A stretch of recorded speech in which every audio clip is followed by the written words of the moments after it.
Voici le programme de culte de l'armée de l'Éternel Brazzaville. Voici le programme de culte de l'armée de l'Éternel Brazzaville. Paroisse de Poto-Poto, Cité de la Paix. Tout le mardi et jeudi à partir de 16h30 à 19h. Et le dimanche de 7h30 à 10h. Lieu 57 rue Lukwala, arrondissement Poto-Poto. Arrêt de bus de référence, arrêt Mbaka. Paroisse de la Poudrière, le centre d'évangélisation, tous les mercredis et vendredis à partir de 16h30 à 19h et le dimanche de 7h30 à 10h. Lieu, avenue de la Base, en face du camp militaire GPC, arrêt de référence, arrêt de bus La Ferme, avec l'apôtre évêque Désiré Bansenga, le Germe. Bonjour, bienvenue dans Espoir et Vive, une production de l'armée de l'Éternel Brazzaville. Après l'appel au ministère, il intervient l'efficacité justement du leadership. Comment faire asseoir un leadership pour qu'il soit efficace et productif. Dans les numéros précédents avec l'évêque Jean-Désiré Bansenga, qui est notre invité principal, nous avons abordé la question sur les obstacles à la croissance de l'Église et un leadership efficace. Et aujourd'hui, nous parlerons de ce que le leader ne doit jamais faire dans son leadership. Bonjour évêque, bienvenue. Bonjour maman, merci beaucoup, bienvenue. Voilà. Alors, est-ce qu'il y a des choses, il y a certaines choses que dans le leadership, le leader ne doit pas faire? Pourquoi? Oui, mais vous savez, comme nous l'avons su dire la fois passée, le leadership, c'est une discipline très délicate. Et à cause de cette délicatesse, il y a des choses qu'en tant que leader, on ne doit pas faire. Et c'est très important d'être attentif à cela. Donc je disais qu'il y a des choses qu'un leader ne doit pas faire, tout simplement parce que Dieu veut que notre leadership soit un leadership croissant. Et vous constaterez avec moi que sur le terrain, la majorité des leaders commencent très bien leur exercice d'influencer, mais après un moment de montée, après un moment de croissance, après un moment d'explosion de grâce, il y a beaucoup de leaders qui commencent à fléchir. Ça veut dire que la croissance n'y est plus dans les ministères, mais nous commençons à constater que la personne qui montait dans son leadership, la personne qui excellait dans son ministère, commence à faire une chute, commence à chuter. Et ça, c'est ce que Dieu ne veut pas. Le Seigneur veut que lorsque nous commençons à exercer notre leadership dans les ministères ou partout où nous serons, que la croissance soit vraiment graduelle et permanente. Et il y a des choses qui interviennent par rapport au leader lui-même qui fera que sa croissance, sa montée ne soit plus effective comme dans la fois passée. Voilà. Donc, dans le leadership, non seulement on peut monter, mais il faut maintenir cette montée. Il faut monter dans son leadership et veiller à ce que votre leadership reste dans la montée. C'est comme une courbe qui est en train de monter. C'est ça le leadership. Quand je veux comparer le leadership efficace, je veux voir une courbe. Je veux comparer le leadership à une courbe. Lorsqu'une courbe est croissante, ça veut dire le rendement est très bon. Mais à un certain moment, il y a des choses, il y a des erreurs que les leaders font qui feront que le leadership n'arrive plus à continuer sa croissance. Et ce sont des choses que moi, je voudrais aujourd'hui parler, dire aux leaders qu'il y a des choses qu'il ne faut pas faire pendant l'exercice de son leadership pour ne pas arrêter la croissance de votre responsabilité, la croissance de votre leadership ou la croissance de votre ministère. Quand vous commencez, la majorité des leaders commencent bien, les choses montent, les choses évoluent, l'explosion de la grâce, l'explosion de la responsabilité est là. Mais à un certain moment, vous commencez à constater que la même personne, le même leader qui était en train d'exceller, qui était en train de monter, qui donnait une très bonne impression, commence à chuter, commence à redescendre. Et j'ai fait des études, nous avons ensemble étudié pour chercher à comprendre quelles sont les raisons qui font que tous ceux qui commencent généralement bien finissent très mal. Voilà. Alors, tout ce qui commence généralement bien finissent mal, mais ce que vous dites, évêque, ça touche la majorité des pasteurs. On a vu des leaderships, des ministères extrêmement puissants, mais après quelques années de succès, on voit justement le leadership chuter. Effectivement. Justement, avec vous, ce sont les causes ou encore les conséquences des choses que nous allons évoquer avec vous. Quelles sont ces choses justement qui font à ce que le leadership ne puisse pas se maintenir au niveau d'avant? Moi, je pense qu'il y a des choses qu'un leader doit éviter de faire pendant qu'il est en train d'exercer son leadership. Parce que si tu ne fais pas attention à ces choses-là, tu risques de chuter. Et pourtant, au départ, beaucoup de leaders commencent bien, montent bien, excellent.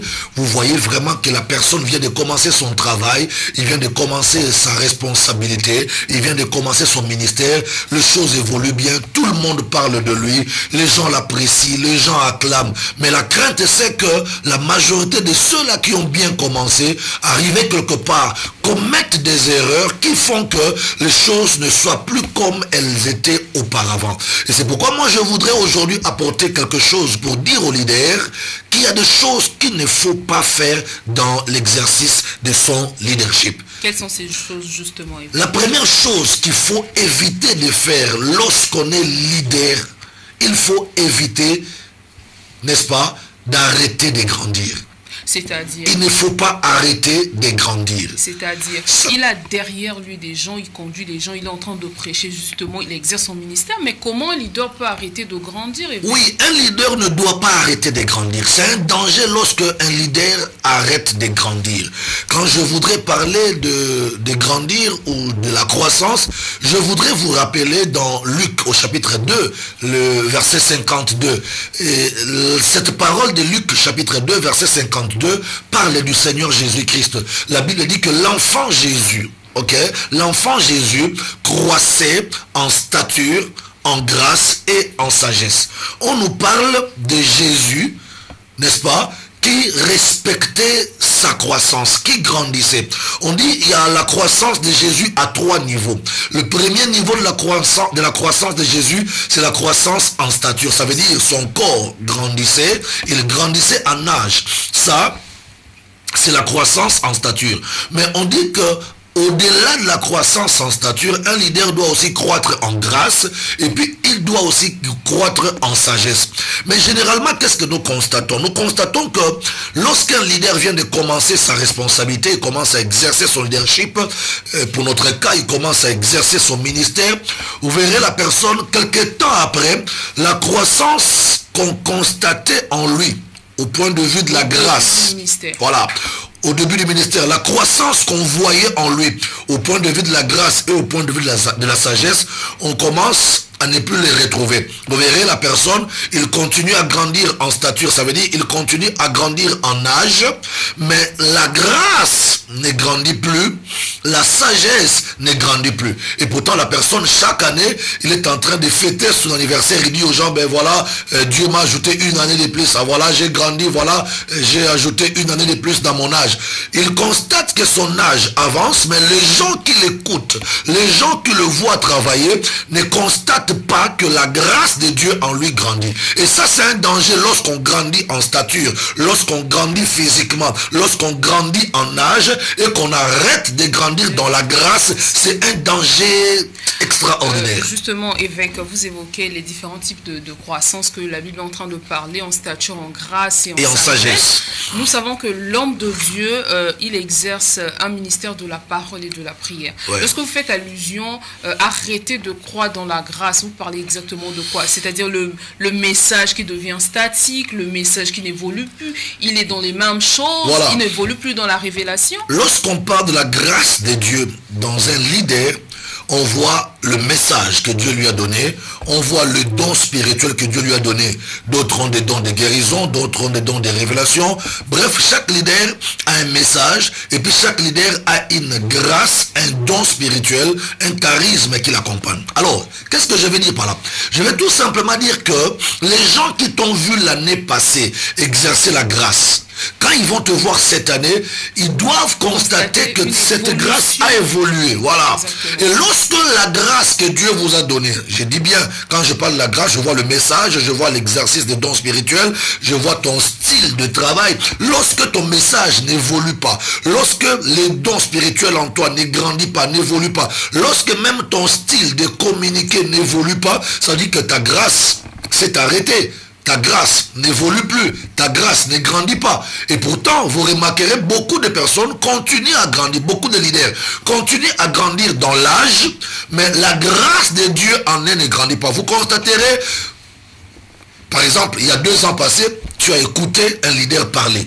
Tu as vu un leader exercer son don spirituel. Mais tu le retrouves 2 ans après, tu sens que son message n'a pas grandi. Il est au même niveau. Le message reste au même niveau. Le message ne grandit pas. Et ça, c'est pas normal. Ça, c'est pas bien. Et du coup, aux yeux des fidèles qu'il est en train de diriger, il devient monotone. Il devient ridicule. Non seulement monotone, mais il devient ridicule. C'est-à-dire que les gens qui t'écoutent, les gens qui te voient travailler, les gens qui te voient exercer la grâce et le ministère, constatent que la chose de Dieu en toi n'a pas grandi. Le message est resté le même, tes dons spirituels n'ont pas évolué, la sagesse en toi n'a pas grandi, et pourtant l'âge a grandi. Et là, c'est très dangereux pour un leader. C'est pourquoi j'ai dit que la première erreur qu'un leader ne doit pas faire, il ne doit pas arrêter de grandir. Il faut grandir, notamment en stature. C'est bien, ça c'est naturel. On ne force pas maman pour grandir physiquement. On ne force pas pour ajouter une année sur son âge. Mais pour la grâce de Dieu, il faut vouloir grandir dans la grâce. Si on ne force pas de grandir physiquement, mais comment justement faire grandir la grâce, puisque nous parlons de faire grandir et développer ses talents et la grâce de Dieu en l'homme de Dieu. Gloire à Dieu.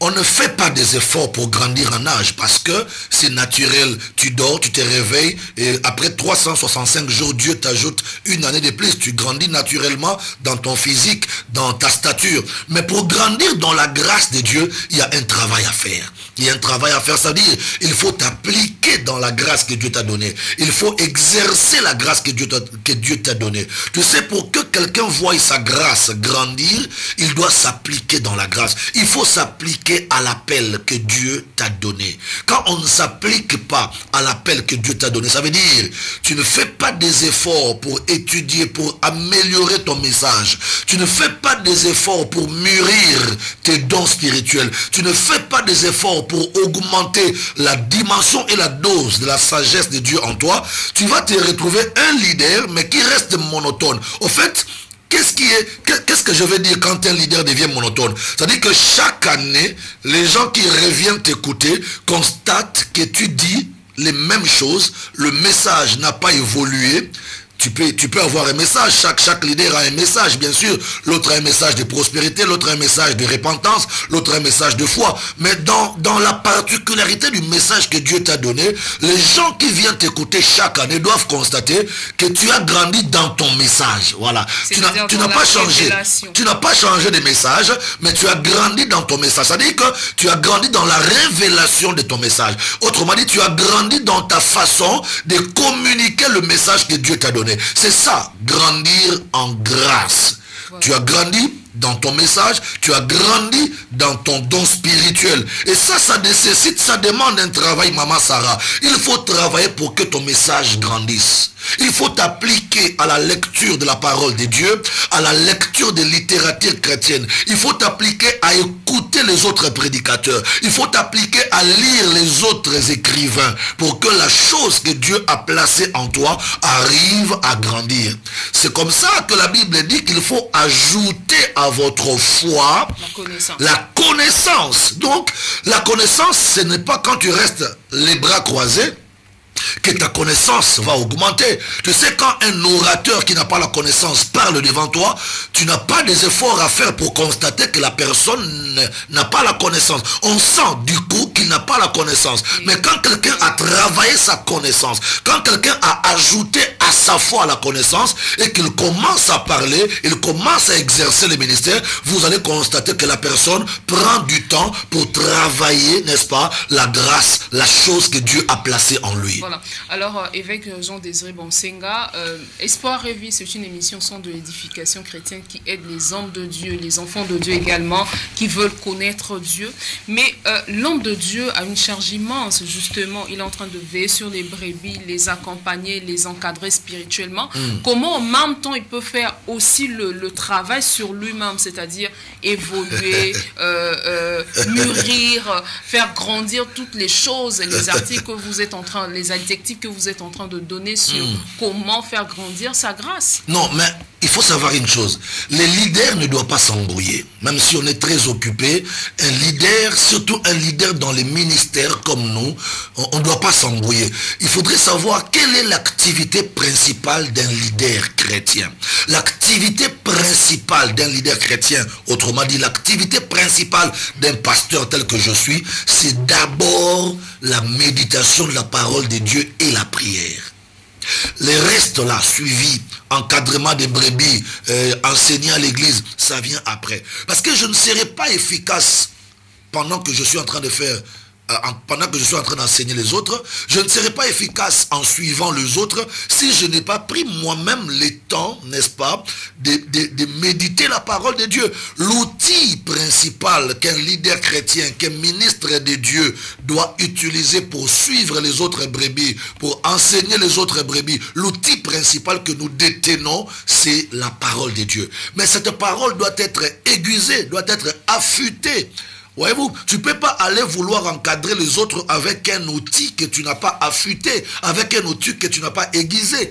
Donc, l'activité principale d'un leader chrétien, c'est d'abord l'étude de la parole de Dieu et la prière. Évidemment, évêque, vous évoquez que l'activité principale pour un leader chrétien, c'est d'abord l'étude de la parole de Dieu. Oui. Mais avec l'immense responsabilité qu'il y a, il va se poser un problème de la gestion du temps, justement. Comment il va gérer tout ce temps-là en se formant lui-même et aussi en s'occupant du ministère en même temps. Mais attendez, moi je pense qu'il faudrait comprendre une chose.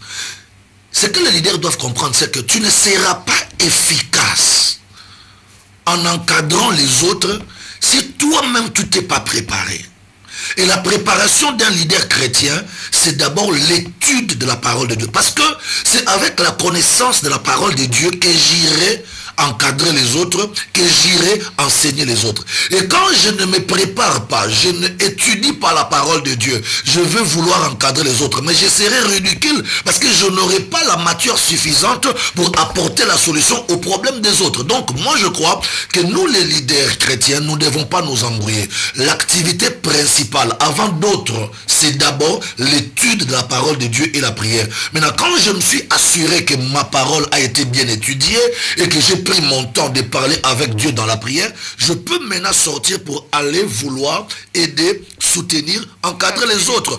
Parce que nous ne devons pas oublier que le modèle du leader chrétien, c'est Jésus. Est-ce qu'on est d'accord ? Voilà. Mais qu'est-ce que Jésus faisait par rapport à son emploi du temps? La Bible déclare très tôt le matin, avant la levée du soleil, qu'est-ce que le Seigneur faisait? Il montait sur la montagne, allait prier, allait méditer la parole, et puis quand il redescendait, c'était maintenant pour s'occuper des brebis et de la foule qui était derrière lui. Donc, aucune fois le Seigneur Jésus s'est occupé des autres sans avoir occupé ou sans s'être occupé de son propre ministère et de lui-même. Comment je peux aller vouloir encadrer les autres pendant que moi-même je ne me suis pas encadré? Le Seigneur Jésus n'a pas opéré comme ça. Avant que Jésus prenne le soin de la foi des autres qu'il attendait au bas de la montagne, il commençait d'abord la journée en prenant soin de son propre ministère, en étudiant la parole et en priant. C'est comme ça que vous verrez, descendant de la montagne, Jésus était très efficace dans l'exercice de son ministère. On comprend que la formation dans la vie d'un leader doit être une formation permanente. Permanente. Se perfectionner tous les jours. Et puis je vais enrichir dans ce que tu dis, Maman Sarah, la formation doit être permanente dans la vie d'un leader. Et puis les leaders doivent apprendre à s'auto-former. Ça veut dire, au-delà de la formation que tu as reçue à l'école biblique, au-delà de la formation que tu as reçue au pied de ton maître, de ton pasteur, de ton père spirituel, tu dois continuer toi-même aussi à te former. Comment? En étudiant la parole de Dieu et en restant en prière devant la face de Dieu. C'est une formation personnelle, une auto-formation et qui ne doit pas s'arrêter. On comprend bien que le ministère, c'est une consécration et ça demande beaucoup des exigences. Effectivement. Évidemment que, parce qu'au début du ministère, il a eu en face de lui un type d'auditoire. Et puis avec le temps, l'évolution des choses, il aura également un autre type d'auditoire. Il faudra qu'il s'adapte à cet auditoire-là. Tu sais que tout leader chrétien, quand il commence le ministère, il se retrouvera peut-être devant un auditoire qui n'est pas trop classe, qui n'est pas trop élevé. Mais à force de travailler, tu vas te rendre compte que 15 ans, 20 ans après, tu ne vas pas te retrouver avec la même qualité de personnes qui t'écoutaient. Je prends l'exemple de l'apôtre Paul. Quand l'apôtre Paul a commencé son ministère, du coup, il n'a pas rencontré de grandes personnalités. Mais au fil du temps, nous avons vu comment Dieu envoyait devant Paul de grandes personnalités, des hommes politiques, n'est-ce pas? De gouverneurs, des rois. Paul a rencontré même des rois. Il a prêché la parole de Dieu aux rois. Imagine qu'aujourd'hui, 5 ans, 10 ans après, le Seigneur fait que tu sois en face d'un auditoire qui est rempli de personnes qui connaissent la vie, qui connaissent le monde, qui connaissent la nature, qui ont une intelligence élevée. Et que toi, tu n'as pas pris le soin de travailler la grâce, de travailler le message qui est en toi. Qu'est-ce que tu vas dire devant ces gens-là? C'est pourquoi vous remarquerez que beaucoup des orateurs sont creux dans leurs interventions. Beaucoup des orateurs sont creux. Ça veut dire, ils parlent, mais en réalité, ils ne disent rien. Ils parlent, mais en réalité, ils ne disent rien. Ça va agacer l'auditoire. Et puis, ça peut causer même le départ de certains. Effectivement, tout à fait. Mais attendez, quand quelqu'un quitte sa maison, vient à l'église, il s'attend à écouter quelque chose qui va l'émerveiller. Il s'attend à écouter quelque chose qui... Le leadership, c'est influencer les autres. Le leadership, c'est influencer les autres. Mais influencer les autres avec quoi? Pas avec une arme, pas avec une pémaca, pas avec une... Nous sommes dans un leadership chrétien. Nous influençons les autres dans le leadership chrétien par l'outil qui est la parole. La Bible déclare que le Seigneur a donné au ministère, au ministre, le ministère de la parole pour le perfectionnement de ça. Ça, c'est Ephésiens 4. Ephésiens 4 dit, nous avons reçu le ministère pour le perfectionnement de ça. Mais on va perfectionner la vie des autres saints avec quoi? Avec la parole de Dieu. Et donc, puis, il faut exceller. Évidemment, ils commencent à se plaindre. Voilà, dans mon ministère, et surtout si ce sont des églises voisines, on vend l'autre leader qu'il est performant, etc. Le peuple peut facilement quitter ton église et puis aller ailleurs. Le peuple a besoin. Et puis le pasteur se met à les maudire. Le peuple a besoin d'un leader qui dit les choses, qui rencontrent leurs préoccupations. Vous savez, le Seigneur Jésus a dit que nous sommes des bergers et que les peuples sont des brebis. Ok? Tu penses qu'une brebis peut rester à côté d'un berger qui ne lui donne pas des herbes? Qu'est-ce que la brebis va faire à côté d'un berger qui n'a pas des herbes pour elle? Et c'est ça le grand secret même de la croissance dans les ministères. Trouver une parole excellente pour fournir aux brebis, pour permettre aux brebis de bien s'alimenter et de bien se nourrir. Alors, pour cela, qu'est-ce qu'il faut faire? Un leader ne doit pas arrêter de grandir. Quand un leader continue à grandir dans la grâce, dans le message, dans le don spirituel que Dieu lui avait donné, ce leader verra les gens revenir derrière lui pour le suivre. On ne peut pas suivre un leader qui n'a pas quelque chose pour les autres. Un leader qui n'a rien pour les autres, on ne peut pas le suivre. Le peuple va suivre un leader qui a un message pour lui, qui a une grâce, un don, un charisme pour lui. C'est la loi de la demande et de l'offre. Voilà. Ça s'applique même au sein de l'église? Ça s'applique même. Attendez, mais tous les principes qu'on enseigne à l'école sont des principes puisés dans la Bible parce que Dieu est la globalité de la connaissance. C'est Dieu qui a commencé tous ces principes et puis les scientifiques en ont comment je dirais, l'ont pris pour l'utiliser. Quand il n'y a pas d'offre, tu ne verras pas la demande. Il faut que tu tu sois capable en tant que leader d'offrir un bon message, d'offrir un bon don spirituel, d'offrir un bon style de travail. C'est alors que tu verras des gens venir auprès de toi pour demander la chose qui est en toi. Et le contraire, c'est pas possible. Voilà. C'est comme ça que beaucoup de leadership commencent bien, sont inefficaces, mais finissent inefficacement, finissent très mal, tout simplement parce que le leader qui avait bien commencé n'a pas grandi dans la grâce et n'a pas grandi dans la sagesse. Voilà. Alors, nous sommes avec l'évêque Jean-Désiré Bonsenga, le germe, le pasteur responsable ici à l'armée de l'Éternel Brazzaville, parler de ce que le leader ne doit pas faire dans son leadership. Et nous sommes qu'au premier point, vous avez compris qu'il y a beaucoup de choses à dire. Le leader ne doit pas arrêter de grandir. Évêque, est-ce qu'il y a d'autres choses que le leader ne devrait pas faire dans son leadership? Au-delà de ce que nous venons de dire, que le leader ne doit pas arrêter de grandir, avant que je ne passe à un deuxième point, il est important que je signale ici un fait. Vous savez, quand un leader ne grandit pas dans sa grâce, ne grandit pas dans son message, il devient ridicule devant le peuple qui l'écoute. Au fait, un leader qui ne grandit pas dans la connaissance... Puis il peut courir le risque avec dans la foule qu'il y ait des gens mieux outillés que lui. Mais c'est déjà très ridicule quand tu es en train de dire des choses qui ne sont pas à la hauteur des gens qui sont en train de t'écouter. Parce que les gens qui s'asseyent ne sont pas toujours des idiots.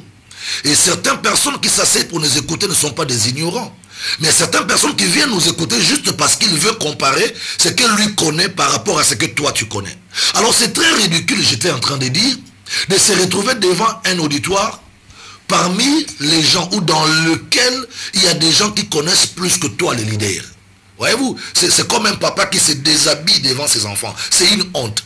L'ignorance d'un leader, c'est comme s'il était en train de se déshabiller devant les gens qu'il devrait influencer. C'est pourquoi un leader doit rêver sa croissance.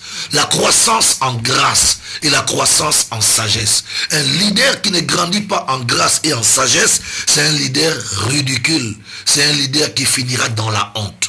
Et qui met en péril son leadership. Justement. Et qui disperse son peuple. Exactement, voilà. Parce que aujourd'hui c'est devenu courant, évêque, nous voyons que les fidèles peuvent quitter l'église X pour aller à l'église Y. À la recherche de quoi?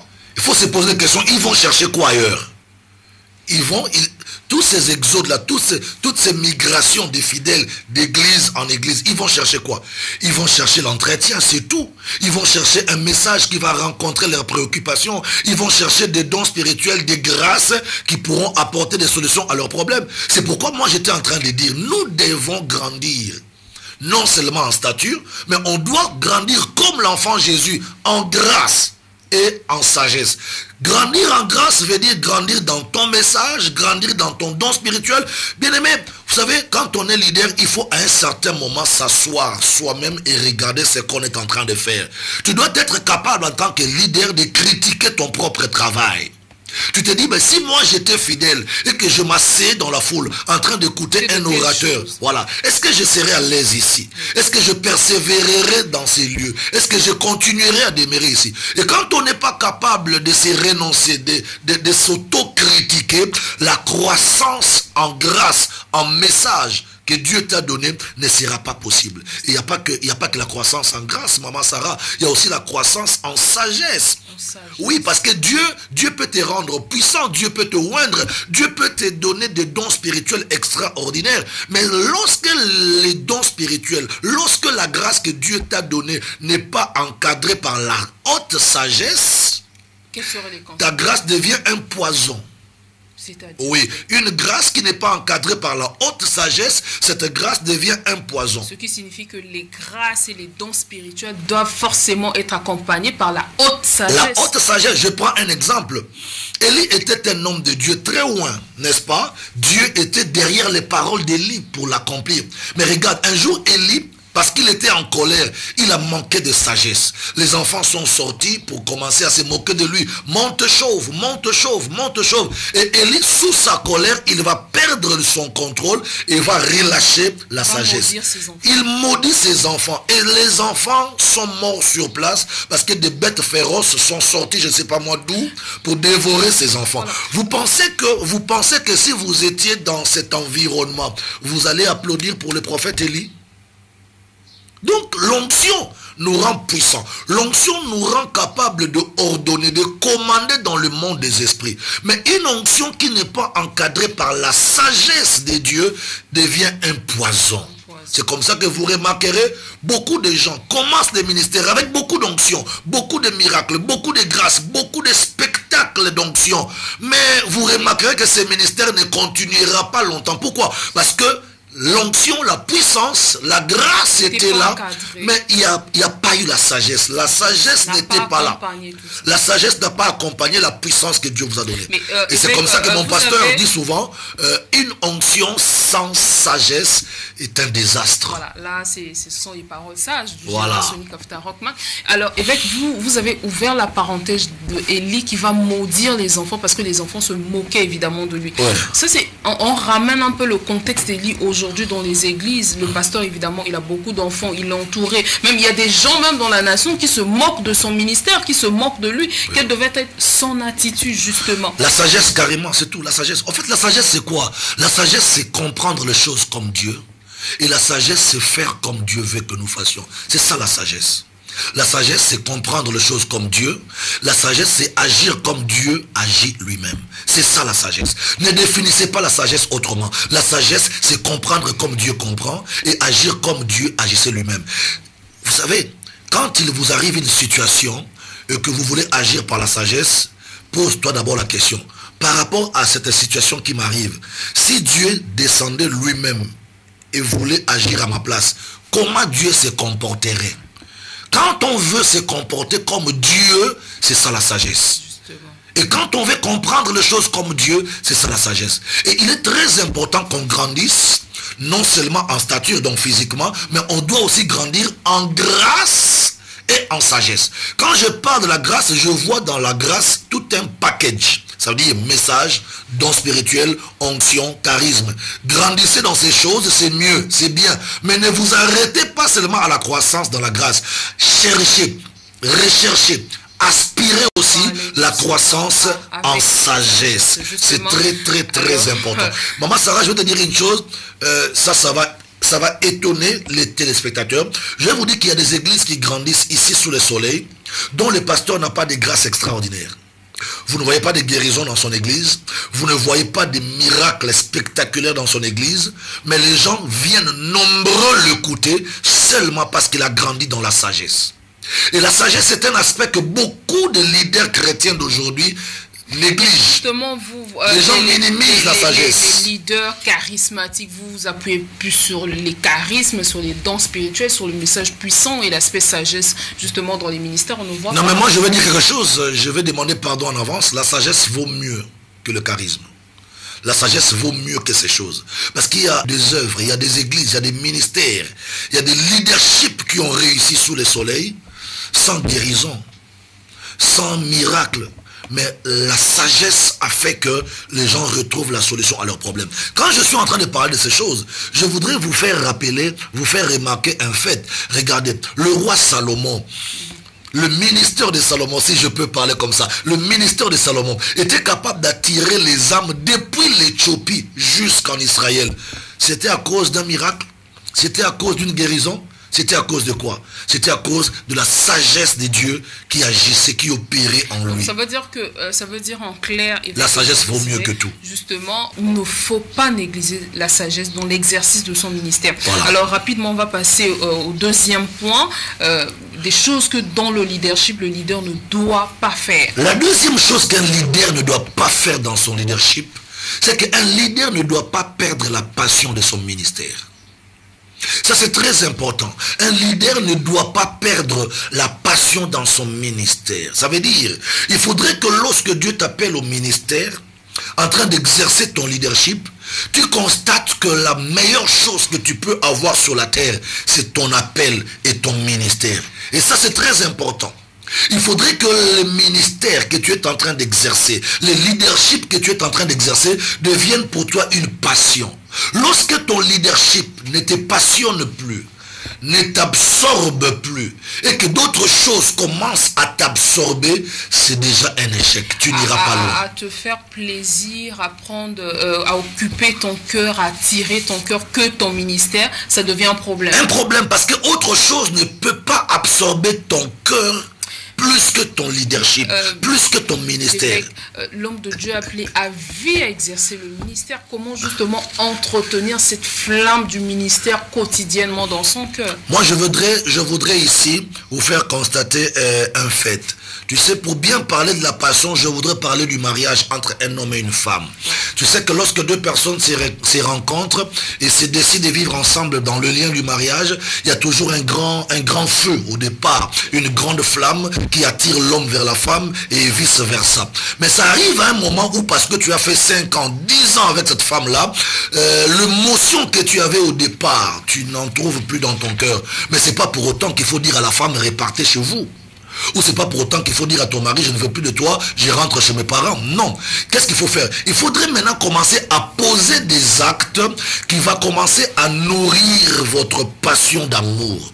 C'est comme ça avec les ministères. Dans les ministères, il y a des choses, il y a des comportements qu'on doit adopter pour ne jamais perdre la passion, n'est-ce pas, du ministère, la passion de son leadership. Il y a des choses qu'il faut faire. Je pense au lien de mariage, comme je viens de parler. Tu remarqueras, il y a des hommes pour maintenir la passion dans son mariage avec sa femme. Chaque anniversaire, il va chercher un cadeau pour sa femme. La femme aussi, chaque anniversaire de son mari, elle va chercher un cadeau pour son mari. Elles sont en train, les deux personnes sont en train de faire comme ça, juste pour entretenir le feu de leur amour. Et dans le leadership, maman Sarah, excusez-moi, on doit apprendre à entretenir le feu de l'appel, le feu du ministère en soi, dans ton cœur, dans son cœur, le feu du leadership. Il y a des choses qu'il faut faire pour entretenir cela. Justement. Et quand vous ne faites pas ces choses, vous ne saurez pas entretenir la passion qui doit vous rattacher à votre ministère. Il y a beaucoup de leaders aujourd'hui qui ont perdu l'allure première, qui ont perdu la croissance de leur leadership, parce qu'ils ont perdu carrément la passion vis-à-vis du ministère. Vous parlez évidemment de perdre la passion du ministère. On sait que le pasteur lui-même, c'est un chrétien. Ça veut dire quoi? Lorsqu'on perd la passion du ministère, on perd aussi la passion de Dieu, l'amour de Dieu dans son cœur. Non, il y a des gens qui ne perdent pas la passion de Dieu dans son cœur, mais la passion de servir Dieu. Le ministère devient un fardeau pour lui. Le ministère devient un corvée. Il y a des gens comme ça. Ils pensent que servir Dieu, c'est un corvée, c'est un travail forcé qu'on lui demande de faire. Et là, c'est très dangereux. Une personne comme ça, il a perdu la passion de son ministère. Il a perdu la passion de son leadership. Au contraire, qu'est-ce qu'il faut faire? Il faudrait prier Dieu. La première chose qu'il faut faire d'abord, il faut prier Dieu. Justement, que le Seigneur renouvelle. Vous posez cette question, comment maintenir tout au long du ministère? Je suis arrivé déjà. Et très long. Comment maintenir cette passion, cette flamme pour le ministère? La première chose, il faut prier Dieu. Que Dieu te fasse grâce à ce que ton cœur aime le ministère. Non pas seulement aimer Dieu, mais aimer aussi son travail. Tu sais, tout le monde peut être chrétien, mais tout le monde n'aura pas la possibilité de servir les autres. Jésus a dit qu'il n'y a pas de plus grand amour que de donner sa vie pour les autres. Tout le monde n'est pas monté à la croix, mais Jésus est monté à la croix. Tout le monde n'a pas donné sa vie pour prêcher l'évangile, mais il y a des ministres, des apôtres, des pasteurs, des prophètes qui ont donné leur vie pour prêcher l'évangile. Au fait, pour maintenir la passion vis-à-vis du ministère, la passion vis-à-vis de ton leadership que Dieu t'a donné, il faut être capable de prier. Demander à Dieu de ne pas laisser partir cette passion. Que le Seigneur vous aide à entretenir dans votre cœur cette passion. La deuxième chose qu'il faut faire, il ne faudrait pas rester trop loin de ce qui concerne ton ministère. C'est-à-dire? Ça veut dire que ne pas souvent être absent dans les choses qui concernent ton leadership. Ça veut dire, même si ce n'est pas moi qui vais prêcher, mais je dois être à l'église. Même si c'est pas moi qui vais conduire la prière, mais je dois être à l'église. Tu sais, notre absentéisme fait à ce que la passion que nous avions autrefois pour notre leadership et pour notre ministère soit évaporée. Quand on est trop absent des activités du leadership, quand on est trop absent des activités du ministère, on va perdre la passion pour son ministère. Et ça, c'est le deuxième danger. C'est quelque chose qu'un leader ne doit pas faire. Tu sais, il y a des leaders, quand c'est pas lui qui prêche, il vient pas à l'église. Quand c'est pas lui qui dirige une réunion, qui dirige une activité, il vient pas à l'église. C'est vrai que nous parlons du leadership. Dieu appelle l'homme de Dieu pour qu'il conduise les brebis du Seigneur, justement. Il l'a mis à la tête pour qu'il gère les brebis. Parce qu'on parle du ministère, je veux prendre un cas précis des fidèles. Du coup, un pasteur qui perd la passion de l'église, c'est-à-dire quoi?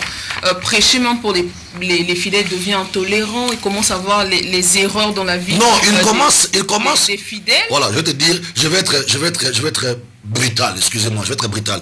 Il commence à réaliser ou à vouloir comprendre que il y a mieux ailleurs que dans l'appel que Dieu lui a donné. Tu sais, nous sommes en train de vivre un moment difficile dans le monde spirituel où les gens ne croient plus que Dieu peut bénir. Les gens ne croient plus que Dieu peut élever. Les gens ne croient plus que Dieu peut t'enrichir. Il y a des gens qui servent Dieu mais qui ne croient plus que Dieu peut agir encore.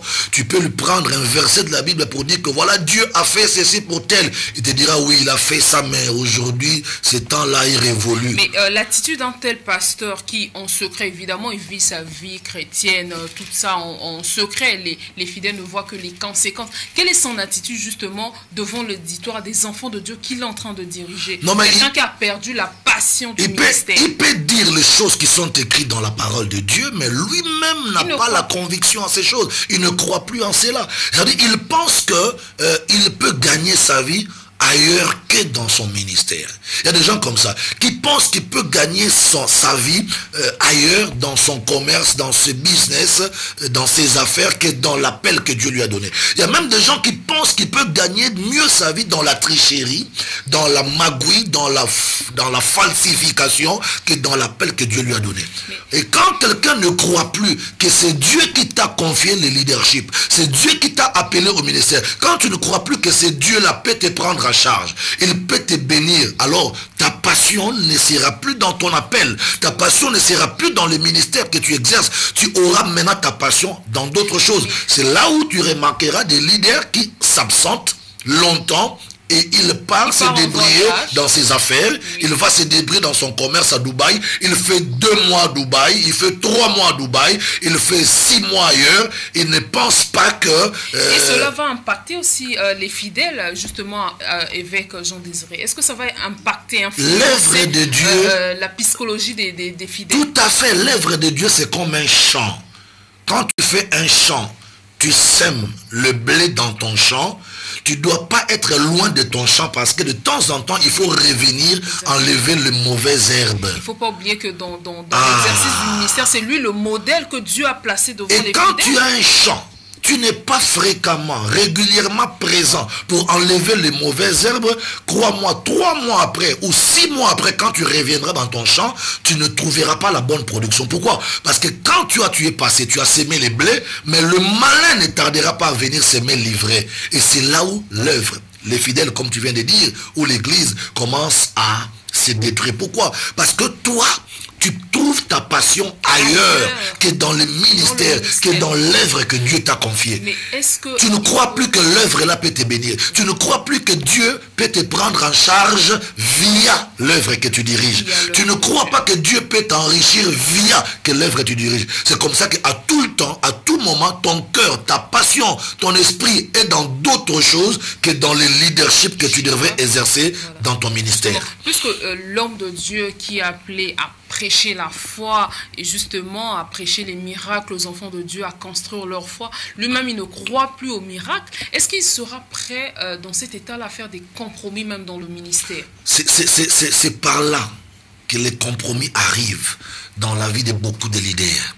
Tous ceux-là qui ne pensent plus que Dieu peut les élever, que Dieu peut les bénir, que Dieu peut les enrichir, tous ceux-là qui ne pensent plus que Dieu peut les prendre en charge, ce sont ceux-là qui pensent qu'il y a d'autres énergies spirituelles avec lesquelles il faut s'attacher, avec lesquelles il faut coopérer pour recevoir ce qu'on pense ne pas recevoir auprès de Dieu. Quand moi je crois que Dieu ne peut pas nourrir mes enfants, mais je suis leader chrétien, qu'est-ce que je vais faire? Je vais aller chercher d'autres moyens qui ne sont pas de Dieu pour nourrir ma famille, pour me prendre en charge. Donc pourquoi? Parce que la passion que j'avais dans le ministère, la passion pour mon ministère, la passion pour l'appel que Dieu m'a donné, il n'y en a plus. La passion s'est éteinte, merci, comme tu viens de le dire. C'est comme ça que dans Apocalypse au chapitre 2, il y a un verset très important. Dans Apocalypse chapitre 2, le verset 5, la Bible dit, souviens-toi donc d'où tu es tombé, répands-toi et pratique tes premières œuvres.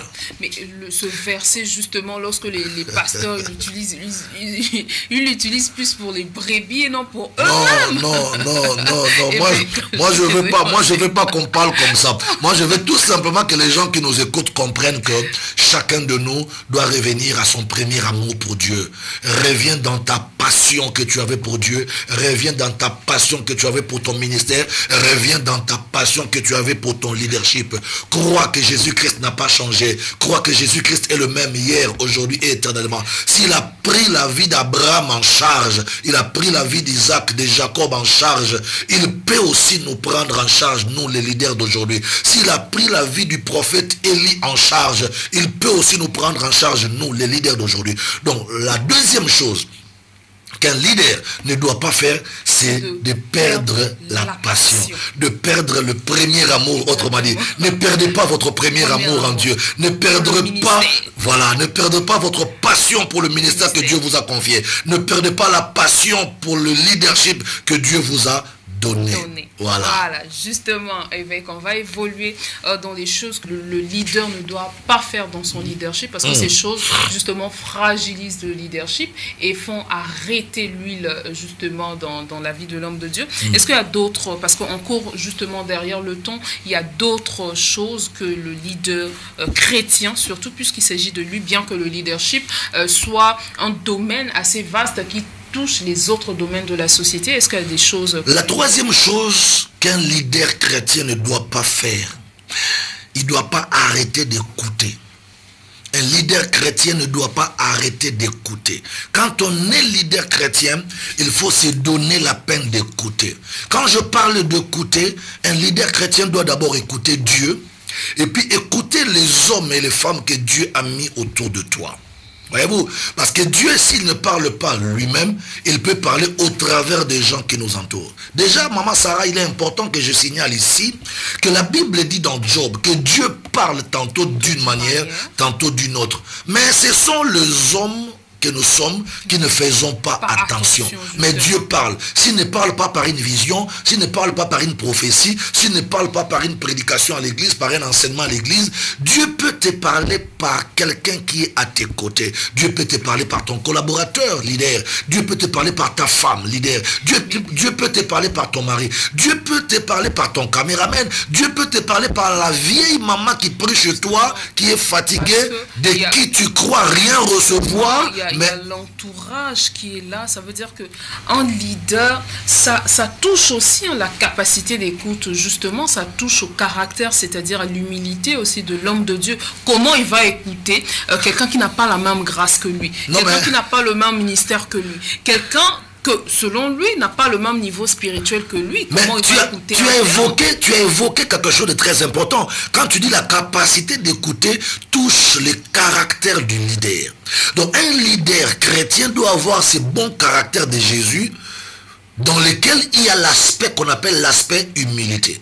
Et puisque je parle de Jésus, allons-y sur Jésus. La Bible dit dans Matthieu 16, au verset 13. Est-ce qu'on peut lire ça? Permettez-moi.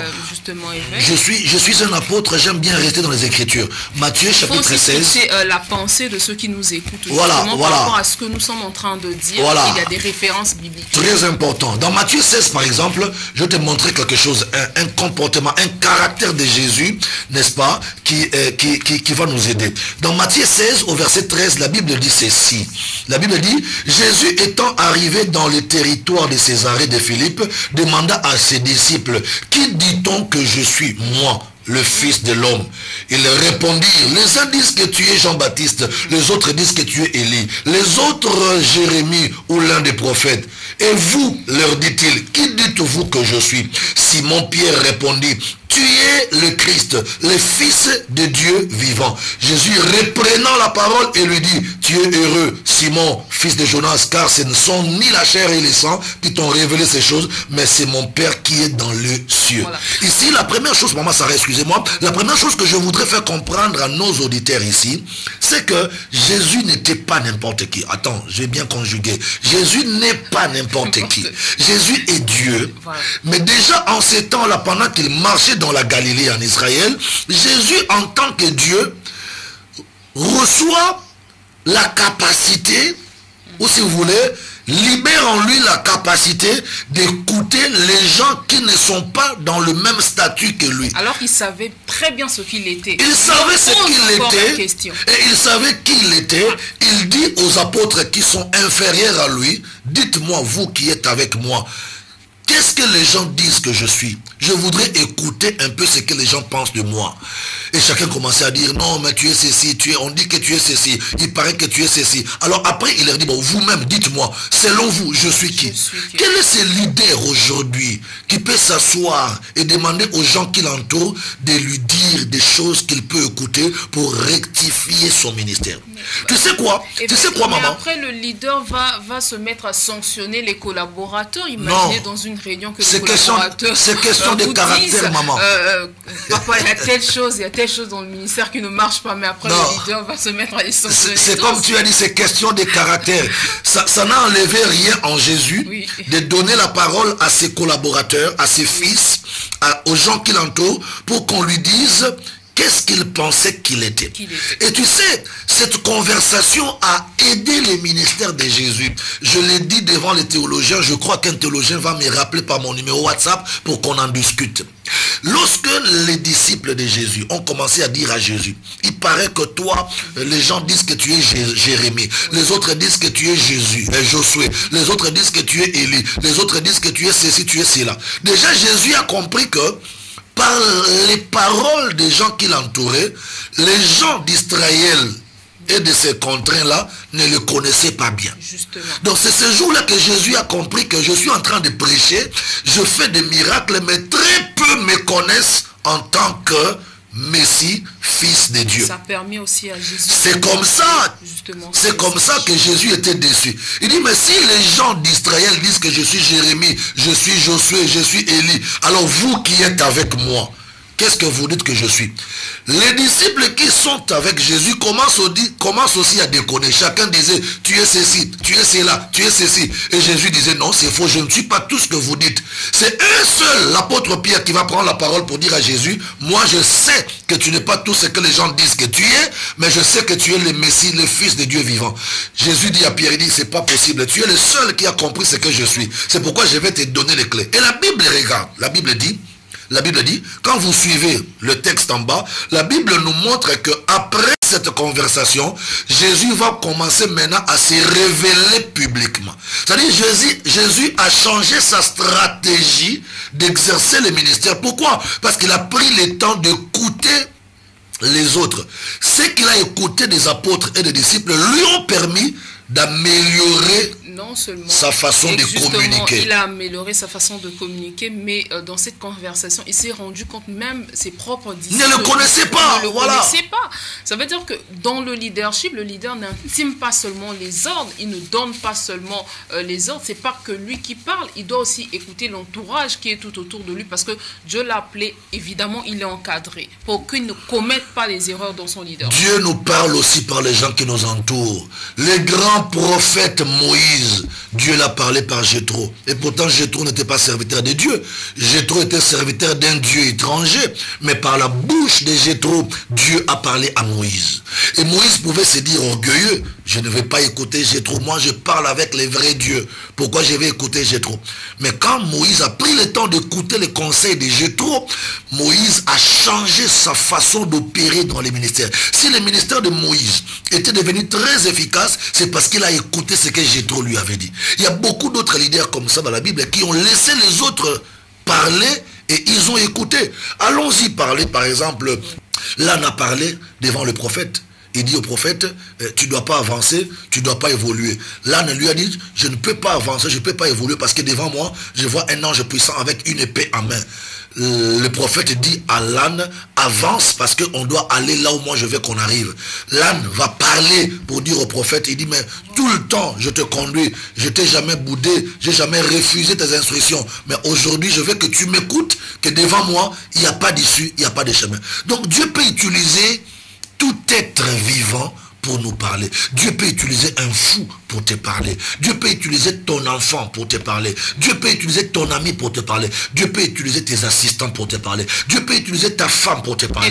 Tes fidèles aussi pour te parler. Donc quand on est leader, il ne faut pas arrêter d'écouter. Un leader doit être capable de continuer à écouter jusqu'à la fin de sa mission sur terre. Parce que même Jésus, le leader par excellence, il a écouté les disciples, il a écouté les apôtres, il a écouté Pierre. Après avoir écouté ses disciples, Jésus a changé sa façon d'opérer en Israël. Oui, justement, il y a des leaders aussi, permettez-moi l'expression, tellement orgueilleux qui croient que Dieu ne parle qu'à travers moi et c'est aux autres de m'écouter.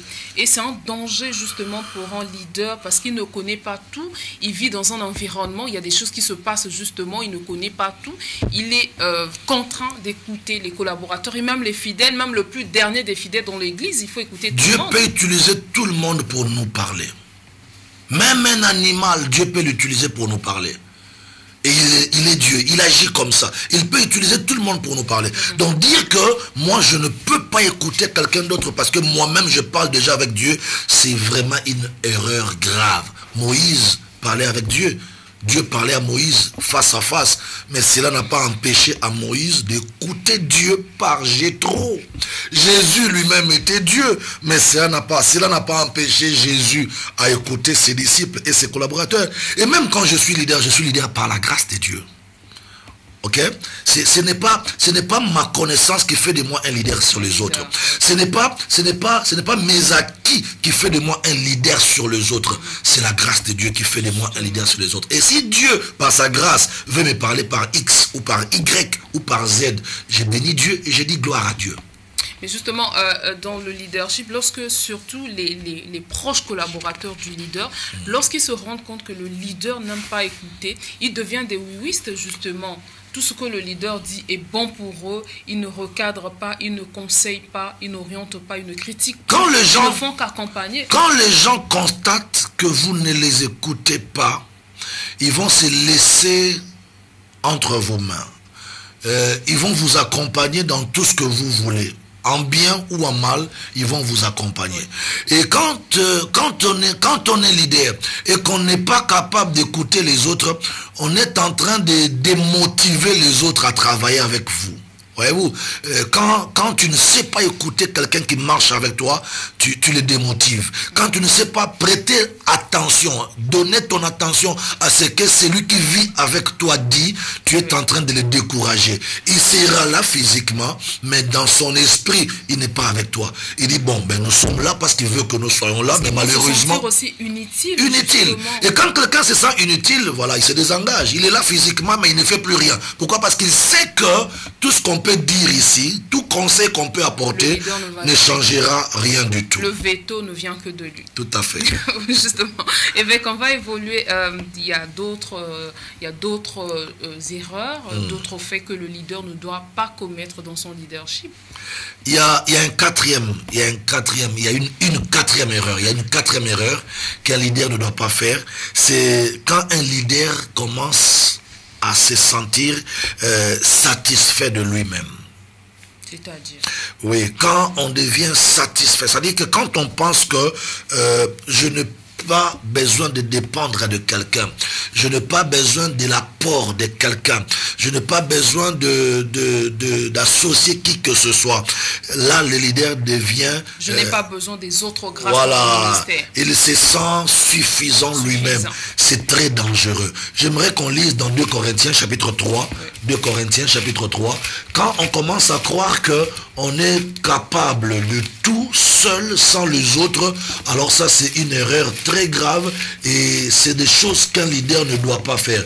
2 Corinthiens chapitre 3, 2 Corinthiens chapitre 3, le verset 5. Écoutez comment la Bible dit. La Bible dit ceci, ce n'est pas à dire que nous soyons par nous-mêmes capables de concevoir quelque chose comme venant de nous-mêmes, mais notre capacité au contraire vient de Dieu. Ici, il est important que chaque leader comprenne que tu n'es pas capable de toi-même, mais tes capacités viennent de Dieu. C'est Dieu qui nous rend capables. Et quand quand un leader commence à croire que je deviens suffisant par rapport à moi-même, je suis suffisant, je n'ai pas besoin d'un apport de quelqu'un, je n'ai pas besoin de l'appui de quelqu'un, ça devient un danger pour son leadership. Ça devient un danger pour sa vie, n'est-ce pas, des leaders. Et ça, c'est très important. Nous devons toujours nous rappeler que nous dépendons de Dieu. Un leader ne doit pas oublier qu'il dépend de Dieu. Et quand je dis que je dépends de Dieu, ça veut dire que je dépends de Dieu et je dépends de tous les systèmes de Dieu. Or, dans le système de Dieu, Dieu opère par interactivité. Ça veut dire, Dieu peut vouloir te visiter, mais il utilise une autre personne pour te visiter. Justement. Dieu peut vouloir t'élever, mais il utilise quelqu'un d'autre pour t'élever. Dieu peut vouloir te bénir, mais il passe par quelqu'un d'autre pour te bénir. Ça veut dire que tu dois réaliser que tu ne dépends pas de toi-même et tu ne te suffis pas toi-même. Tu as besoin de Dieu, tu dépends de Dieu. Et c'est Dieu-là, quand tu dépends de lui, tu dois savoir que tu dépends aussi de son système.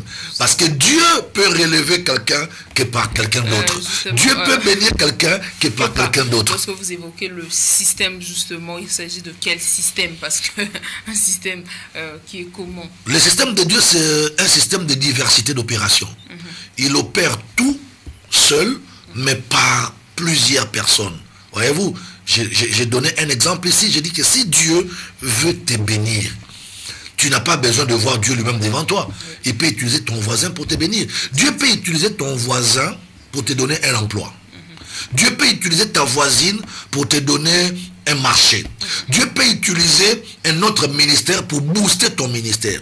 Et quand toi tu commences à croire que moi je suis leader, je n'ai pas besoin de qui que ce soit, je n'ai besoin que de moi-même, alors ça c'est une erreur. L'apôtre Paul dit que nos capacités ne viennent pas de nous-mêmes, nos capacités viennent de Dieu. Quand il dit que nos capacités viennent de Dieu, ça dit que nos capacités viennent de Dieu et de son système. Dans le système de Dieu, Dieu a un système de complémentarité. Il peut faire du bien à quelqu'un par une autre personne.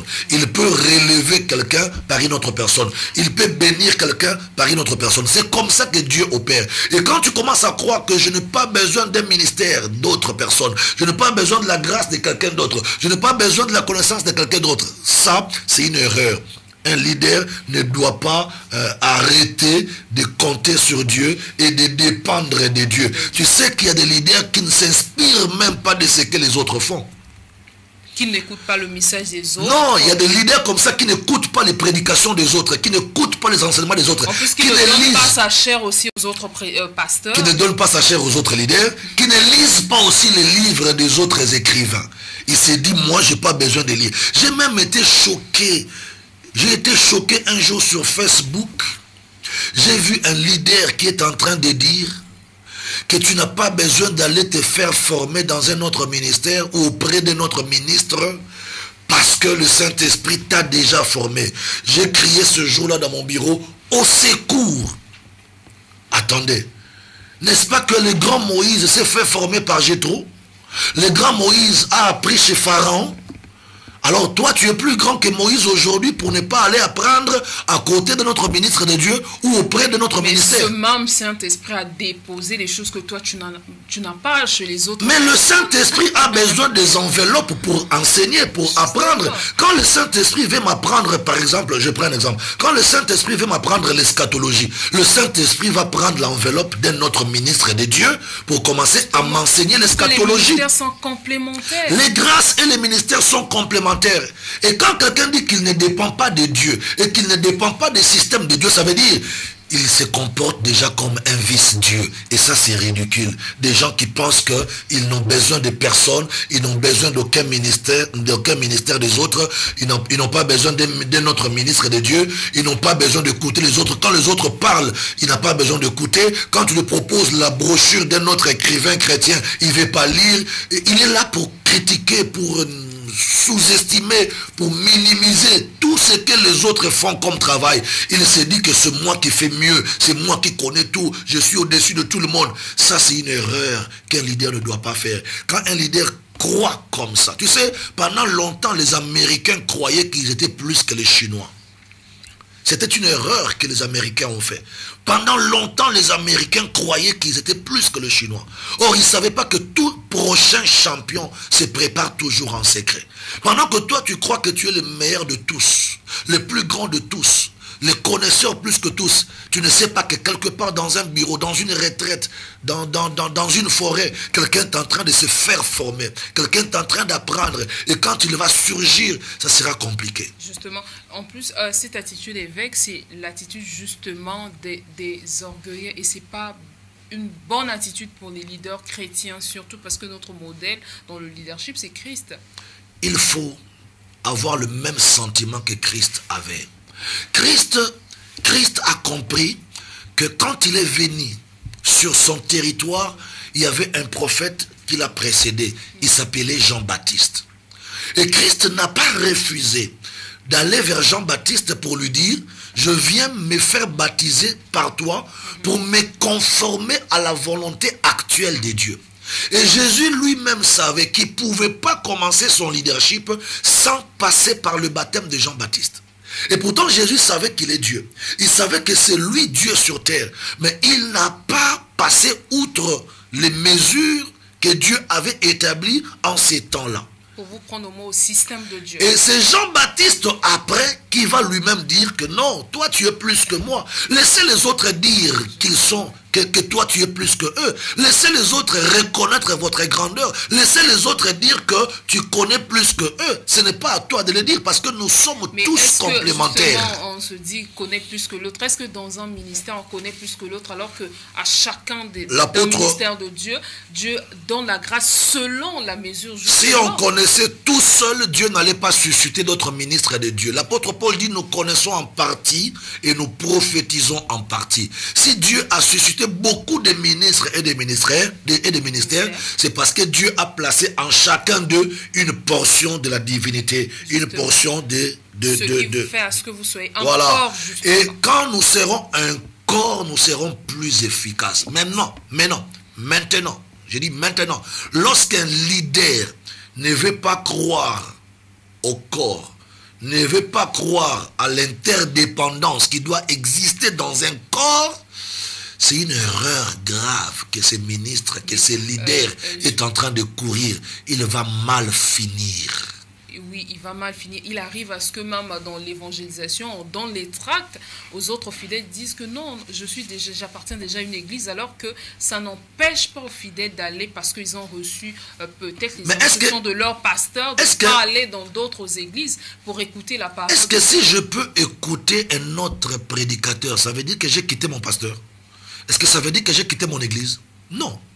On ne va pas seulement écouter aussi les autres parce qu'on ne connaît pas. Souvent, nous allons écouter les autres pour comparer leur grâce à notre grâce. Je vous assure, tous ceux qui vont écouter les autres ne vont pas écouter parce qu'ils sont idiots ou parce qu'ils connaissent rien ou parce qu'ils sont ignorants. Certains vont écouter les autres dans les conférences, dans les conventions, non seulement parce qu'ils sont idiots ou ignorants, mais parce qu'ils veulent mesurer la grâce qu'ils ont en eux par rapport à la grâce des autres. J'ai lu un grand bishop, c'est aussi un écrivain. Il dit, lui, avant d'écrire un sujet dans un livre, il prend le temps de lire 80 autres écrivains qui ont écrit sur le même thème. J'étais fasciné. Donc, il n'a pas honte de dire que mon travail que je viens de publier, je me suis appuyé, je me suis inspiré sur 80 autres écrivains qui ont écrit sur le même thème que moi. C'est-à-dire que ce que moi j'apporte, je suis venu enrichir. Et quelqu'un d'autre viendra après moi pour aussi enrichir ce que moi je viens de publier. Et c'est ça l'excellence dans le leadership. C'est ça l'excellence dans le ministère. Il ne faudrait pas commencer à vivre parmi les frères comme un Dieu. Tu n'es pas un Dieu. C'est seulement Dieu qui connaît tout. Un leader doit s'ouvrir aussi aux autres grâces, apprécier les autres grâces, parce qu'il n'est pas seulement juste... Non seulement s'ouvrir et apprécier les autres grâces, mais un leader doit aussi associer les autres grâces à sa grâce. Maman, tu sais que l'œuvre que tu diriges ne va pas grandir seulement avec ta grâce. Regardez très bien le Seigneur Jésus. Vous êtes tellement méfiant que vous n'ouvrez pas l'église à d'autres pasteurs parce que vous pensez qu'après la prédication, eh bien, mes fidèles vont me quitter. Non, mais ça aussi, c'est pas un aspect à négliger parce qu'il y a, oui, il y a des ministres associés qui ne viennent pas pour donner la grâce que Dieu a mis en eux, qui viennent pour faire des forfaits, pour commettre des forfaits. Ça, c'est un aspect, bon, on ne va pas en parler. On peut retenir, c'est que, évêque, nous sommes pratiquement à la fin du ministère, c'est que dans le leadership, pour que le leadership soit efficace, il y a des choses que le leader ne doit pas faire, et il y a certains points que nous avons évoqués. La première chose qu'un leader ne doit pas faire dans son leadership, il ne doit pas arrêter de grandir. Grandir en stature, c'est bien, mais grandissez aussi en grâce et en sagesse. La deuxième chose, un leader ne doit pas perdre sa passion. Ça veut dire que tu dois aimer ton œuvre, ton ministère, ton appel, plus que tout dans la vie. La troisième chose, un leader ne doit pas arrêter d'écouter les autres. En écoutant les autres, on écoute Dieu. Parce que Dieu parle tantôt d'une manière, tantôt d'une autre manière. Et voilà, la quatrième chose que j'ai parlé aujourd'hui, c'est qu'un leader ne doit pas se sentir suffisant. Tu ne dois pas te dire que moi, je n'ai pas besoin de quelqu'un d'autre, je n'ai pas besoin de telle grâce, je n'ai pas besoin d'écouter qui que ce soit, j'ai seulement besoin d'écouter le Saint-Esprit. Oh, mais le Saint-Esprit lui-même nous parle au travers les gens. Voilà, alors, évêque... Ne dis pas au nom, il ne faut pas dire aux gens que moi, je me laisse former seulement par le Saint-Esprit. C'est le Saint-Esprit qui me forme. Non, c'est une erreur. Le Saint-Esprit peut nous former au travers des autres grâces, des autres ministères. Alors, évêque Jean-Désiré, merci pour cette matière abondante. Merci à vous. On n'a pas pu finir aujourd'hui. On n'en finira jamais. Oui, il y a tellement des choses à dire sur le leadership. Ouais. Merci à vous également qui nous avez suivis sur les antennes de la radio-télévision Armée de l'Éternel. Merci aux équipes techniques qui ont réalisé cette émission. On se retrouve très prochainement pour un nouveau numéro d'Espoir et Vie. Prenez soin de vous et bonne année à tous.